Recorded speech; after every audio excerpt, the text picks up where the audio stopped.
So welcome to the Franchise Academy podcast. We are live with Kristen, Gale, who is the founder of the 10 Spot from Yes.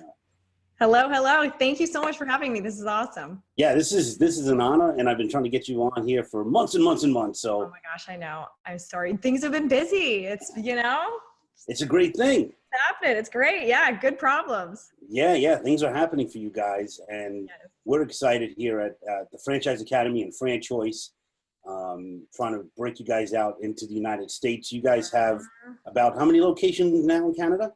So we have 28 that are open and operational, and then another 23 agreements that are signed and under development. And then we have actually just recently expanded in the States, so we've sold 11 locations there. So we're like close to signing a first lease in the United States, which is really exciting. That's cool. I know that some of my friends have done some placements with you, Patty Norman. Yep. It's up in Minneapolis. Yep. Yeah, so exciting stuff going on for sure. Yes. Yeah. Very exciting. So tell us in your own words what the 10 Spot is all about. Why should we be checking out your website right now? Oof. All right. Yeah. So the 10 Spot is a beauty bar. So we do manicures and pedicures and waxing. We also do facials. So we're a full service beauty bar. And we exist to make everyone feel like a 10. So for us, it's all about giving everyone, in fact, like our purpose is we exist to make everyone feel like 10, meaning our staff and our franchise partners and and of course our guests. And the way that we do that is we deliver impeccably executed beauty services in a clinically clean environment with a friendly upscale vibe. It's so cool. And if you go to the website and see pictures of it, it's like bright and cheery, and it's a different vibe than what I usually get when I go to nail salons with my wife to get it. I was actually literally today, I got a mani-pedi. And I'm so sorry. I'm so sorry that we're not there for you right now. Okay, yeah. We will be. We will be. Absolutely. I'm looking for folks here on Long Island and the New York area to do 10 spots. Because can you imagine? I can't imagine. I mean, I can. It's going to happen, but like so exciting. Yeah, it's great. I mean, in my town, in Long Island where I live, there's, I think the head count is somewhere around 19,000. And we have, I think, 11 nail salons. Yeah. There's a lot, there is a lot out there. And that's why we really differentiate ourselves in the market. So our vibe is very cheeky. We're like, there's a little bit of sassy naughtiness in some of our communications. Yes. But we also like to be very friendly and approachable and sort of that energetic vibe as well. Yeah. And that's what really got me excited when I first heard you speak for the very first time about 6 months ago. And you were talking about the funny, kitschy names that you have for the various services that you do and everything. Yeah. So my long list of trademark names of like silly names that I've come up with. Yeah. So the Brazili is what we call our Brazilian wax. Yeah. We often run the Hot Box Special, which is a free upper lip or eyebrow wax when you get your Brazili.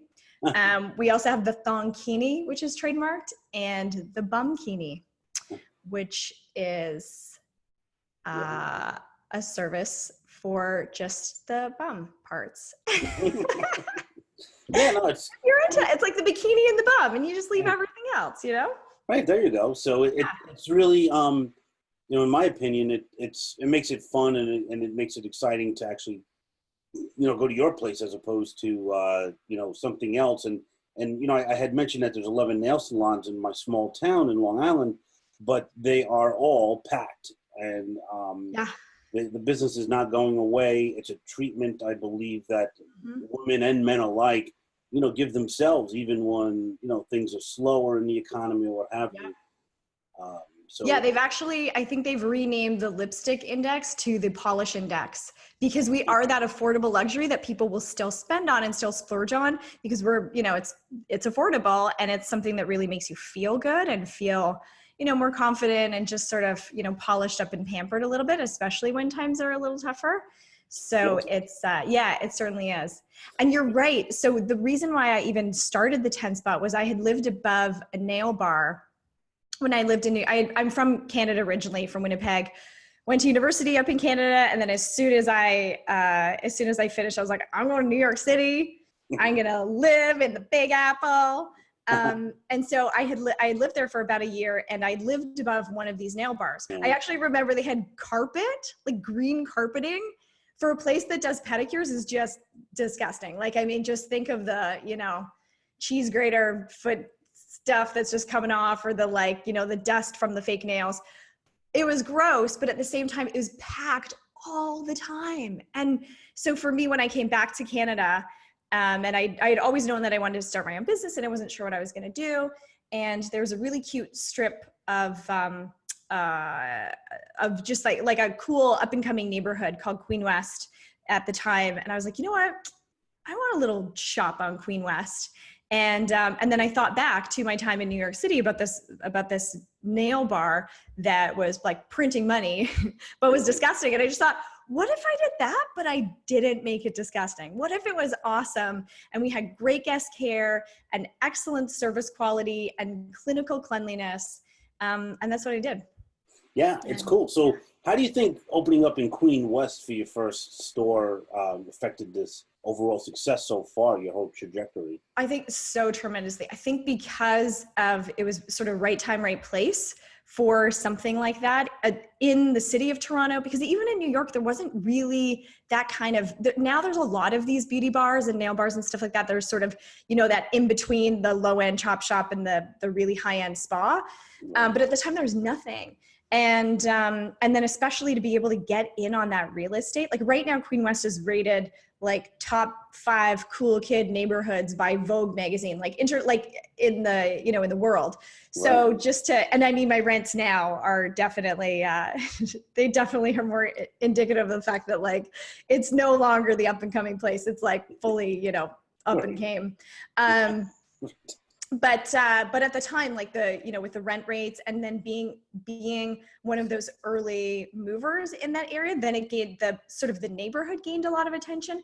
And then because we were very unique in what we were doing, we gained a lot of attention. So we got this really tremendous cult following in Toronto right away. And because Toronto is sort of the epicenter of Canada, which like, I know that will offend a lot of other Canadians, but like legit it is. I'm from Winnipeg, so I'm allowed to kind of say that. All of the national publications are housed there. So a lot of the content is getting done there. So we really ended up being in every national publication in Canada that you could think of within months of opening.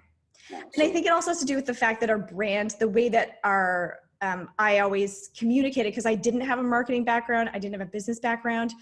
So I figured if I was going to market my brand, I didn't know what to do. So I just thought, well, I'll just be me. And I'll just talk like I talk, and I'll say, sort of off-collar things and cheeky things and, make little innuendos. And it ended up being, a brand voice that was very authentic back in the day. Well, and so I think that word, right? It's all about authentic, people. Right? Yeah. And I love that about the whole brand. I like that about you. When I met you, you just kind of down to earth, and it's like, here I am, and this is it, Yeah. All I can be is me. So take it or leave it, love or hate it. And you got to do it well. So yes. Yeah. So that's not all me. That's like our dedicated franchise partner, all of our 10 spotters. I owe, all the success. The St. Gregory people, don't forget them. They're helping us. Oh yeah.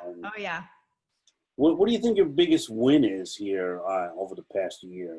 Ooh, my biggest win. Well, I'd say inking our first international deal. That was a huge thing for us. In fact, last year, that was our goal. Mm-hmm. So our goal was to sell 10 bars in Canada and also ink our first international deal. So that was, our year end ends in April. So we had just actually done that in February. And instead of inking 1, we did 11. So that I would say was our biggest win. Cause it's a lot, to franchise is very easy. And to franchise in the States is very easy. You just pay a lawyer a bunch of money and they write your disclosure document and your FDD for you and like, oh, away you go, you're a franchisor. And it's a whole different ballgame to have that play out in reality and to be able to I think what happens, or what happened for me, is initially I didn't understand that I had a new set of guests, which were my franchise partners. So initially, so I've been doing this for 13 years, been franchising for close to 7. And when I had a bunch of stores myself. So I had the first one in Queen West, then I opened up 3 more. So I had 4 under my belt. So I thought, all right, yeah, let's get this franchise agreement done. Go to the lawyers, get it done. And then instead of managers at the stores, I'll just have franchise partners, and no big deal. No big difference. And it really was a different business. So I had my external guests, which, come from manis and petties and Brazili's. And then finding out that I all of a sudden inherited these new guests that I didn't even know I had until I had them. And just realizing that, my job is to create and curate this experience for our franchise partners of starting a business. So my job is to make sure that that process is as enjoyable and fun, and as exciting and as easy as possible. Yeah, and you guys are doing a great job at it. Most franchisors experience what you experience, where you realize that, like in your case, the nail business actually is secondary to the franchising of your nail business. Yeah.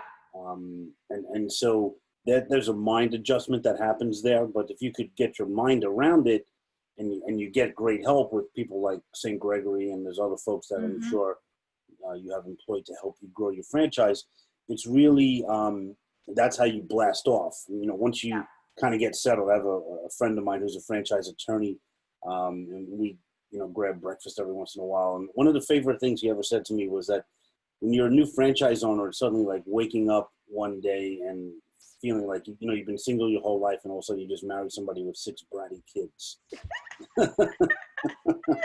Yeah, it gets real fast. It gets real. Right. Yeah. And I'm not saying that franchisees or your franchisees are bratty, but No, they're not. but they are, they're asking for help, because that's why you buy a franchise. It's a business with Yeah. It's my responsibility. Like, I just, it's my job to make sure that your experience is curated right from, like, here's your new email address.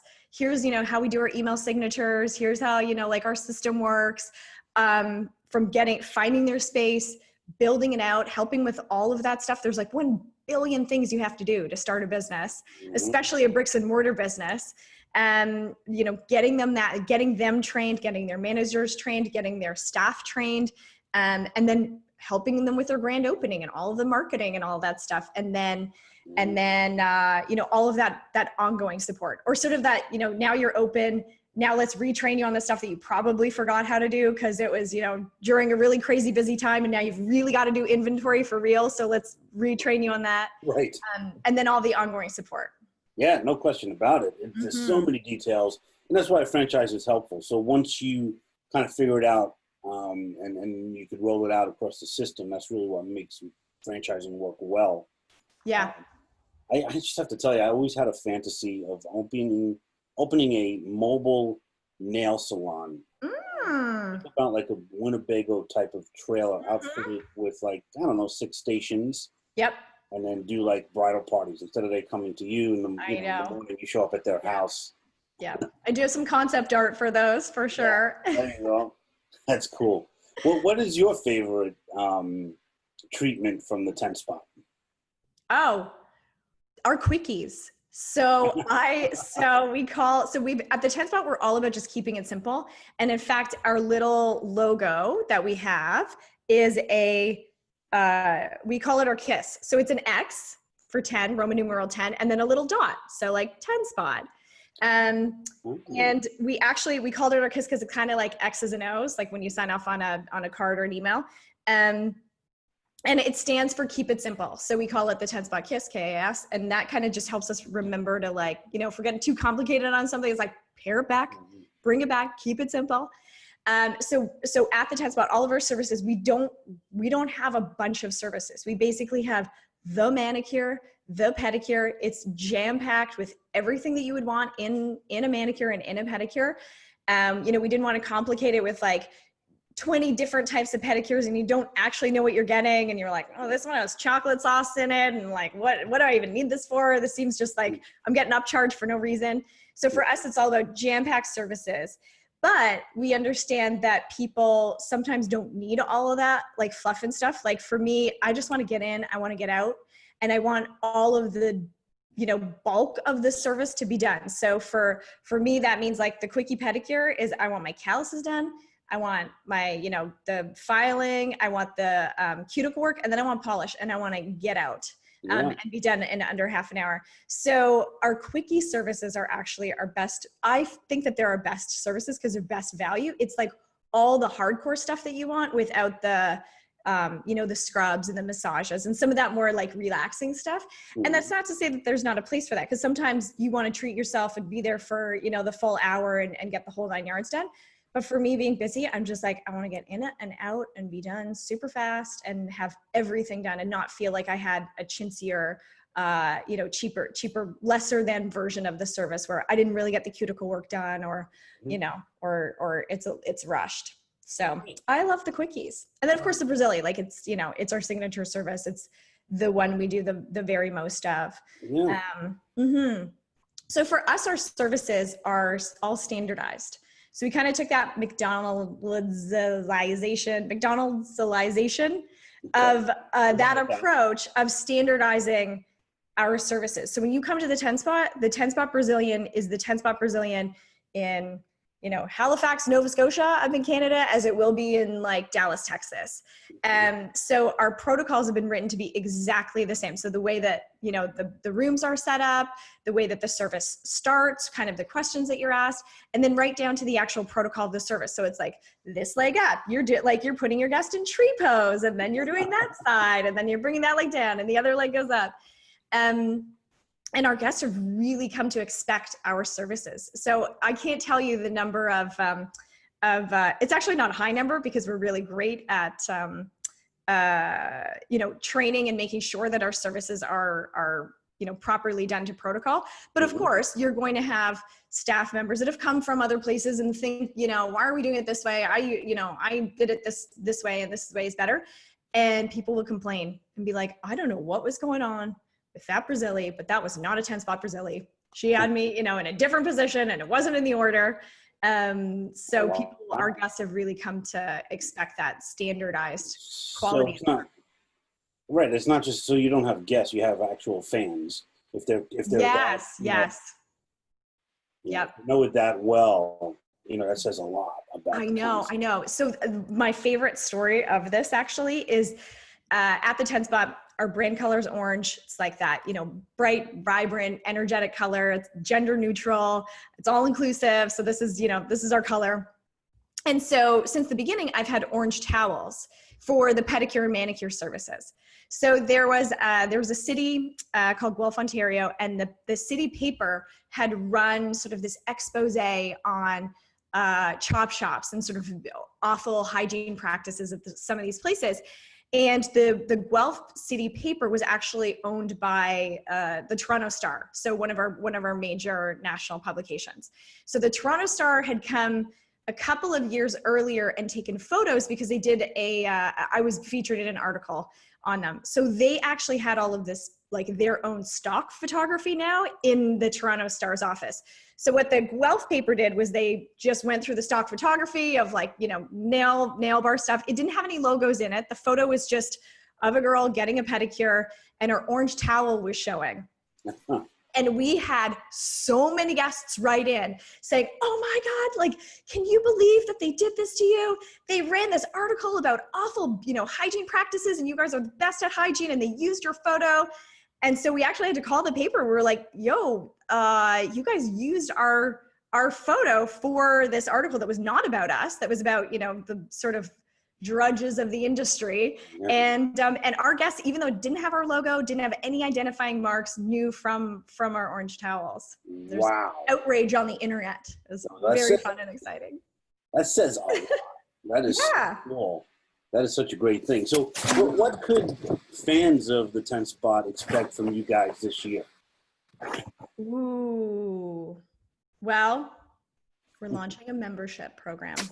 Okay, that's great. Exciting. I know. I can't give out all the details. All I can say is that it's like next level amazing. I always find that if ever we're going to launch something, I think of like how giddy and excited would I be as a guest to have this. And so this one I'm really excited about. We've been trying to do this for years. This is actually our sort of 4th version of it. And we've just never launched it because it just was not perfect. And now we've really sort of, now with our service mix that we have and really looking at like we have done so much R&D on this. It's good. Like it's next level good. Yeah, that's really great. So it's great for the customers. Great for the franchisees for obvious reasons, you know, repeat business. So I'm excited about that. That's, to have that reoccurring revenue model, you sort of lock in that guest loyalty, lock it, like it's still, you can cancel anytime, but like, it's so great. Why would you ever want to? And then for the guests, the offering is so amazing because we do all services. So you can use your membership for manicures, pedicures, or waxing. It's not, other places where they just do one service, you're kind of, you're locked into the membership. And if you don't need a Brazili every 4 weeks, you're wasting your membership, right? So, so for us to be able to choose, to be able to offer all services, really exciting. That's cool. Do you have special services for men specifically, or is it just a straight up? So we used to, but we don't anymore because for us, it's very, it's kind of like the bathrooms. Like you don't have male and female bathrooms, you just have bathrooms. So for us, there's not really male and female services. It's just, the pedicure, the manicure. One option is if you are a gentleman, we will offer you, and you're not coming in with polish, then we're going to not assume that you want polish. And so we'll ask if you would like your nails done to a high buff shine. Okay. Yeah. We do a high buff. We used to actually we used to actually call our male manicure the hand job because it was like a job we were doing on your hands. Right. And then we got a little bit bigger, it was past just my 2 stores. And I was like, this is maybe sending like too much of the wrong message. We're cheeky and fun, but this might be like, Yeah, maybe not all cities will embrace that particular, but that's what we keep it, PG. Right, but that's what I like about the kitschiness of the brand, and it really separates it from everything else that's out there. So I think it's a great thing. Thank you, Tom. Yeah. Yes. What is a myth that you would like to bust about your particular industry? Oh, that when people say that they are adhering to the hygiene standards, like just verify with your own eyes. And so our industry is pretty notorious for this actually. And it's why fungus and warts and spread of communicable disease is so rampant. And it's so unfortunate. So at the 10 spot, we are clinically clean and we mean it. And we will turn away guests. So at the beginning of every service for hand and nail assessment, hand and nail services, we do a hand and nail assessment. So, and we let people know, we're just going to do a hand and nail assessment. If we see anything that we're just not sure about, we actually won't perform the service. And so that can definitely ruffle feathers, because if you're sitting there and you're expecting to get a pedicure and we found something that, looks like it could be a fungus or could be a wart, people might get upset. But for us, it's about always upholding that standard. And what we find is that some people won't even know because those types of things are so common. We do see it all the time, and we do refuse service at that point. And so a lot of times guests will be happy that we're like, it's like, hey, I didn't even know, haven't really looked at the bottom of my feet in the last couple of months. So thanks for letting me know. Wow. But then the other thing is because they're so difficult to cure and to get rid of, we know that those guests will come back to us because they know that they're not going to re-catch the same thing. Because we do have such a strict policy about being clinically clean and not allowing that in our spaces. But I would say some things to watch for is the double dipping. So double dipping is a waxing thing. So if you're getting waxed and they're using the same popsicle stick and they stick in the wax and they apply it to your body and then they dip it back in the wax and then they apply more to your body, that is double dipping, and that is really, really disgusting. quite frankly, because imagine It sounds we're like a there Seinfeld episode to me. getting a bumkini, and we're, all up in that region, and we're dipping that, wax stick that's just been in that area back into the pot, and you're the next guest and you're getting an upper lip wax with that same pot of wax. Oh man. So nasty and gross. Yeah. So I've heard, and things that can never be sterilized are actually anything with a grit. So if you're going into a nail salon and they whip out a file and they haven't unwrapped it, and you see, little bits of pink and red on it, you can tell that they've filed some other people's nails with it. That is a no-fly zone. That is, there's no way to sanitize it. Even if they tell you like, oh, we spray it with whatever, it's like, nope, gotta go in the garbage. So for us, all of our tools that we use in our services are either one use. So wax stick, dip it in the wax, spread it on your body, goes in the garbage. Or for the manicures and pedicures, we actually have these stainless steel implements that have sticker pads. So we'll actually put on a sticker pad fresh for each new guest, use it, and then that just gets discarded at the end of the service. And then the stainless steel implement can be sterilized properly. Cool. That's really, I almost want to say it's TMI. Right? I know, but like, good to know. Very good to know. Because a lot of times people will say on their websites that they're clinically clean. And one thing that we find out from staff, a lot of times when we hire new staff, I've heard so many times that people are like, thank you so much for actually being as clean as you say you are on the website, because you have no idea how crappy I feel lying to people and saying like, oh yeah, no, we do properly sterilize our things. And, putting that esthetician in that, or that staff member in that bad situation of having to, not be in alignment with their integrity and with what's being communicated to guests. So. Yeah. Wow. So Kristen, we have all different types of people in business listening in. So we have franchisees, we have people that are looking to buy a franchise. So I want a little bit of advice on both sides of the coin. As a franchisor, now, what would you advise someone that's just starting or thinking about starting their franchise? So somebody that's looking to open up a franchise? Someone that's turning their business into a franchise. Ooh, yes. Protocols. Like, just get your system on lockdown, because everything that you do once, you're going to have to do, hopefully, hundreds of times. And so if you don't have that protocol in place, it just causes a lot of, who's doing this? I thought you were doing it, like balls getting dropped. So having those systems and those protocols in place. And that's the thing that I didn't have set at the very beginning. So I had my manuals for the in-bar experience. So guest coordinator manual, manager's manual, guest coordinator manual, all of that sort of like four-wall experience was really well thought out. But what I didn't have was that protocol and that policy from taking what happens the moment somebody signs on the dotted line, who's getting in touch with them? What are they saying? Is it a presentation? Is it a webinar? What information are we giving them? All the way up until their grand opening party. Do they have do they have champagne? Do they have the ribbon? Do they have the scissors for the, the fun ribbon cutting? Do they have a speech prepared? All of this, all of these things, it's like 1,000 baby details have to get done. And if you miss anything, it might seem like one small little line item on the spreadsheet of like, order your nail files. If you don't order your nail files and have them ready for that grand opening training or that grand opening day, like you're screwed.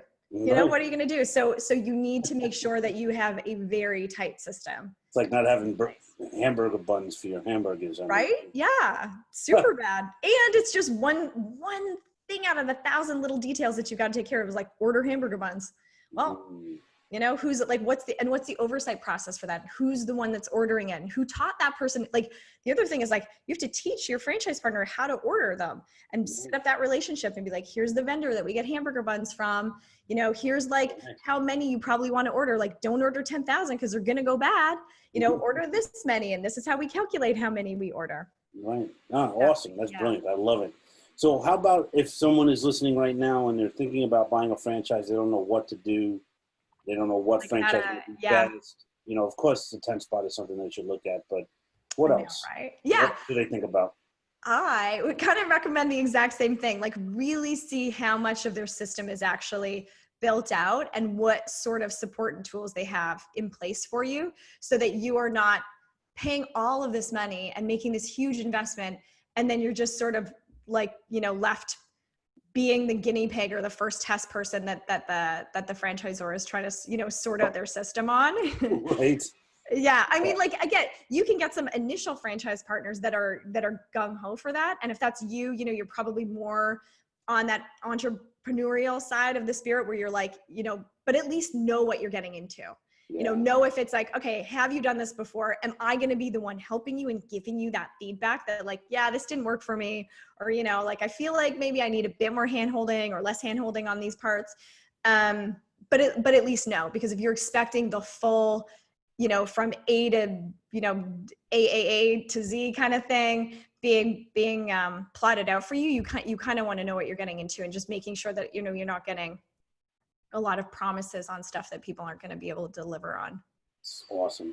What areas are you looking to open up in the United States at the moment? Do you have any like? Oh, hot day, like everywhere, just everywhere. Yep. Yep. And it's so exciting, because the thing that's, I think, is really great for our prospective franchise partners in the US is that we're an established business. Like we are the biggest beauty bar in Canada. We're coming we're coming south. And we've been doing this for over 13 years. So we're not a new brand, but we're brand new to the States. So there's a lot of times, if you have a mature brand such as ours and something that's been around this long, it's slim pickings. Like you are not getting those A territories because it's sold out by the time that you're sort of entering that brand. But because we have started up in Canada, and essentially it's the same market for manis and petties. We are the same, you know, we're neighbors. We're pretty much the same kind of people. The great part about starting in Canada and having such success in Canada is that we're freezing 10 months of the year. And this is a pretty seasonal business in terms of, you know, it's like flip-flop season, bare legs, bare underarms, waxing, that kind of thing.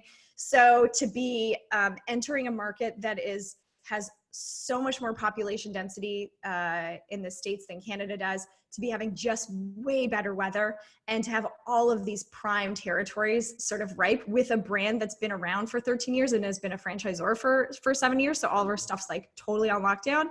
It's a pretty good perfect storm, I would say. Yeah, and I agree with you totally. Yeah. As you know, as I look across, 4,000 franchises available in North America, it's hard to find something like you have, because, a lot of them are really just really brand new, and they're trying to figure it all out. And, so what we have is a perfect position. We're looking for franchises that have 25 units or more open for more than a year. So you have that, and you have it in all sorts of cities. And like you pointed out, I didn't realize the seasonality of it, but yeah, you're right. Yeah. About that. Like Florida, get on this. I'm like so excited to see the numbers coming out of here. Florida, Texas, Nashville, California, all of it. Like basically everywhere's warmer in the US than Canada. Everywhere. Except for maybe Minneapolis and Fargo. Yeah. But that's awesome. So where could people find out more about the 10 Spot and you, Kristen Gale? www.the10spot.com, the TENSPOT.com. So our franchising website is, our webpage is, it's got some good info, but basically if you sort of click the find out more little thing and fill out name and email, somebody gets back to you right away. Yeah, absolutely. And all the information will be on our site, the franchiseacademy.com, of course, and we'll have some background info on there as well, and it'll be great. Any parting words of advice to our listeners today? You know what? If you're not in business yet and this is your dream, just do it. Just do it. Because for me, it's all about, if your plan A is you want to be an entrepreneur, and you're not right now, and you're working a 9 to 5, you're pretty much living your worst case scenario. Because let's just say you become an entrepreneur and everything goes wrong and you failed miserably. Chances are you're going to have to go and get a 9 to 5 job. So essentially you're living your worst case scenario right now. So you might as well just go for it. Go for plan A, do it, and put your heart and your soul and everything into it. And I believe that, things work out. Yeah, they always do. Just do it. And, you're preaching to the choir on my side for sure. So Right? I Yeah. always say, I always share with my candidates, your choice is not the choice between franchise A and franchise B, but your choice is the choice between uncertainty or unhappiness. And Yeah. fortunately, most people choose unhappiness Yeah. and stick with the Right? I complicated. know. I know. It's so sad. Like you have one life. One. Right? I don't know. You just gotta like live your very best life. And like, how can you, I don't know. I just think, how can you not take a chance and You're so just go right. for it? And there's so much help in franchising, and with the Franchise Academy, that's what we help people do. Yeah. I've done it myself, as you know. I had a great city job here in New York, and after 13 and a half years I left it to buy my own franchise, and it was a phenomenal success. Yay. Yeah. Yeah. Like this, it's amazing. It's amazing. And there's nothing like entrepreneurship. There's the freedom and the thrill. Like I cannot imagine being anything other than an entrepreneur. And again, it's not for everyone, so there are Yeah. people that do want to work a job, and they're fine with that, and that's cool. Yeah. But Yeah. it's not cool if you have a yearning to do it. But Yeah. If that's not your dream, like, then no, that's not cool. If it is, then like power to you. Like it's all about living your best version of your life, right. whatever that is. So Super.